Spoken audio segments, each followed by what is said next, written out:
राज्यसभा सांसद संजय सिंह ने सदन के अंदर आवाज उठाते हुए ये बात कही थी कि अगर हम लोगों को पूजा अर्चना करनी होती है, अपने भगवान की आराधना करनी होती है, तो हम लोग जाते हैं मंदिर की तरफ। लेकिन वो कौन लोग हैं जो पूजा अर्चना के लिए मस्जिद की तरफ दौड़ लगाते हैं, जबकि वो हिंदू धर्म से ताल्लुक रखते हैं। ऐसे कई सारे संगठन हैं जो ऐसा करने के लिए माहिर हैं, विवाद फैलाने के लिए माहिर हैं। और ऐसा ही एक मामला अब मेरठ से आया है। मेरठ में एक मस्जिद है जिसके सामने हनुमान चालीसा पढ़ा गया और उसके बाद हिंदुत्ववादी संगठनों द्वारा मस्जिद में घुसकर तोड़फोड़ मचाई गई। आरोप है कि उन्होंने धार्मिक जो किताबें रखी थी उनको भी इधर उधर तहस नहस करने का प्रयास किया। ये आरोप लगा है हिंदू संगठन पर। ये तस्वीरें आप देख सकते हैं। मेरठ पुलिस ने अखिल भारतीय हिंदू सुरक्षा संगठन के अध्यक्ष सचिन सिरोही पर एफआईआर दर्ज कर ली है। यानी सचिन सिरोही पर यह आरोप लगा है कि उसने इस तरह का काम किया है। और ये तस्वीरें आप देख सकते हैं। और ये मस्जिद काफ़ी पुरानी यहाँ पर बताई जा रही है। इसके बारे में बताया जा रहा है कि मेरठ के कैंट रेलवे स्टेशन के समीप बनी सैकड़ों वर्ष पुरानी मस्जिद में घुसकर सचिन सिरोही नामक गुंडे ने हिंदुत्ववादी संगठनों के कार्यकर्ताओं के साथ मिलकर तोड़फोड़ की, मस्जिद के शौचालय को तोड़ दिया और मुतवल्ली के साथ अभद्रता की। वे अगले दिन फिर अपने कार्यकर्ताओं के साथ मस्जिद पर जाता है और मस्जिद के सामने बैठकर हनुमान चालीसा पढ़ते हुए भी नजर आता है। मस्जिद गिराने की बात करता है, बुलडोजर चलाने के नारे वहां पर लगाए जाते हैं। ये कहा जाता है मोदी जी, योगी जी संघर्ष करो, हम तुम्हारे साथ हैं।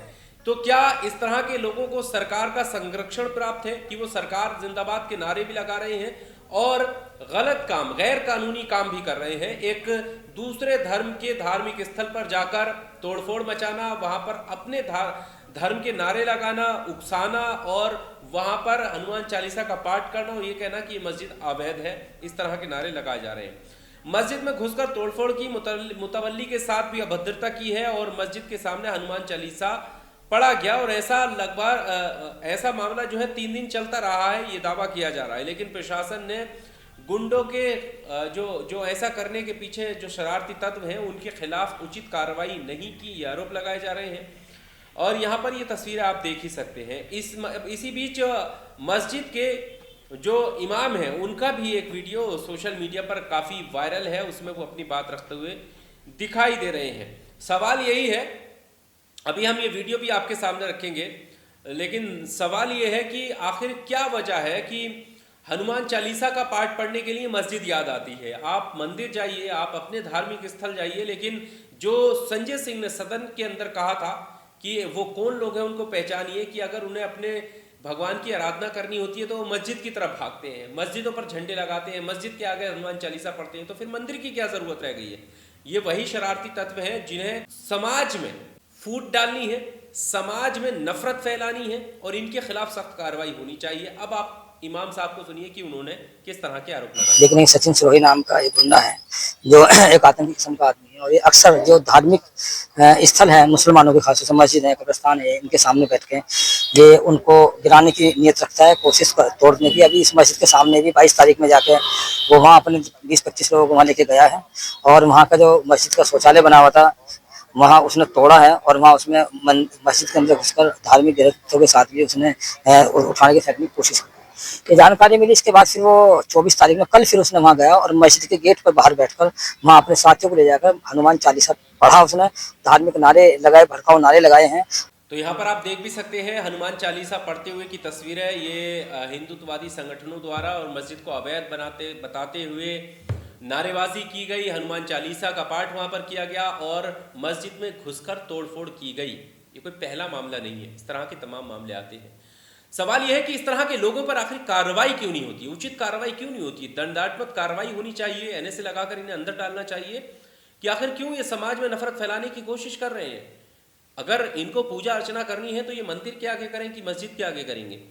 और यहाँ पर देखिए वही जो प्रचलन इस वक्त आमतौर पर चला जा रहा है कि पहले मस्जिद के आगे जाके हुड़दंग मचाइए, मस्जिद के सामने जाकर के हनुमान चालीसा और नारेबाजी कीजिए, पत्थरबाजी कीजिए, फिर प्रतिक्रिया होती है तो कलेश होता है और प्रतिक्रिया के बाद फिर बुलडोजर एक्शन होता है। और बुलडोजर एक्शन किन लोगों पर होता है ये हमें आपको बताने की ज़रूरत नहीं है, आप बाखूबी भी जानते हैं कि कैसे फिर चिन्हित करके कार्रवाई की जाती है। ये जाहिर है। अभी हाल ही में भी कई जगहों पर कार्रवाई हुई है। सवाल यह है कि ऐसे लोगों पर कार्रवाई क्यों नहीं होती है जो इस तरह के मुद्दों को जन्म देते हैं। मस्जिद को जाकर अवैध बताना ये सरकार का काम है, ये जांच एजेंसियों का काम है कि कौन सी जगह अवैध है, कौन सी जगह वैध है, कहां पर मस्जिद है, कहां पर नहीं है। गाइडलाइन क्या है, ये सरकार को तय करना है, प्रशासनिक अधिकारियों को तय करना है। क्या इन नफरती चिंटियों को तय करना है जो एक हिंदुत्ववादी संगठन के नाम से जगह जगह घूम रहे हैं और इस तरह की वारदातों को अंजाम दे रहे हैं। समझने की यही जरूरत है। अब साथ में सवाल यह भी है कि अभी हाल ही में प्रधानमंत्री नरेंद्र मोदी की तरफ से सौगाते मोदी गिफ्ट दिया जा रहा है मुसलमानों को, और इसमें 32,000 बताया जा रहा है कि मस्जिदें जिनको रीच किया जाएगा, जिन तक संपर्क किया जाएगा, और उसमें 32 लाख मुसलमानों तक पहुंचा जाएगा और जो गरीब मुसलमान हैं उनको गिफ्ट दिया जाएगा ताकि वो मुसलमान जो है वो ईद पर अपनी ईद की खुशियां मना सके। उसमें पकवान हो सकते हैं, उसमें कपड़े हो सकते हैं, जोड़ा हो सकता है या ईदी हो सकती है, पैसे के रूप में कुछ भी हो सकता है। और उसका जो किट दी जाएगी उसका नाम लिया गया है सौगाते मोदी। अब सौगाते मोदी प्रधानमंत्री देने की पहल कर रहे हैं, लेकिन सौगाते मोदी ना दीजिएगा। मुसलमानों को सौगाते मोदी देने की आपको जरूरत नहीं है। आप तो पहले ही कह चुके हैं ना, सबका साथ, सबका विकास, सबका विश्वास। तो वैसे ही काफी विश्वास जीता जा रहा है, वैसे ही सबका साथ, सबको साथ लेकर चला जा रहा है, तो सौगात देने की जरूरत नहीं है। बस इतनी सी रिक्वेस्ट है कि इस तरह के जो हुड़दंग मचाने वाले ये लोग हैं ना, नफरती लोग, और जो कि हिंदुत्व की आड़ में ये कर रहे हैं, मतलब एक सनातन धर्म की आड़ में ये कर रहे हैं, असली सनातनी, सच्चे सनातनियों को बदनाम करने का ये लोग काम कर रहे हैं, इन पर नकेल कस लीजिएगा। यही मुसलमानों के लिए बहुत बड़ी सौगात हो जाएगी।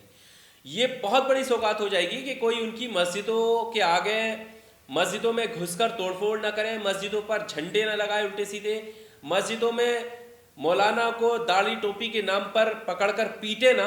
अगर ये काम करने से प्रधानमंत्री रोक लेते हैं तो ये सबसे बड़ी सौगात ईद पर मिलेगी मुसलमानों को। और हमें लगता है, हम ये रिक्वेस्ट करते हैं कि प्रधानमंत्री नरेंद्र मोदी सौगाते मोदी जो है किट वो मुसलमानों को ना दे, बल्कि ये काम कर दें जैसे मेरठ में हो रहा है, इन लोगों पर नकेल कसी जाए, इनको गिरफ्तार करके जेल में डाला जाए ताकि नज़ीर बने कि आगे से इस तरह के हुड़दंगी जो है वो किसी मस्जिद के आगे जाकर ऐसे ना बैठे। अगर इनके खिलाफ कार्रवाई नहीं होगी तो फिर बात वही है, कार्रवाई नहीं होती है, हौसले बुलंद होते हैं और इस तरह की वारदातों को अंजाम दिए जाते हैं। आपको क्या कहना है इस खबर को लेकर, कमेंट में आकर अपनी राय जरूर दीजिएगा। सौगाते मोदी जरूरी है या मुसलमानों के धार्मिक स्थलों को सुरक्षित रखना जरूरी है? कमेंट बॉक्स में आकर अपनी राय जरूर दीजिएगा। बहुत शुक्रिया। मैं ये तो कह रहा हूँ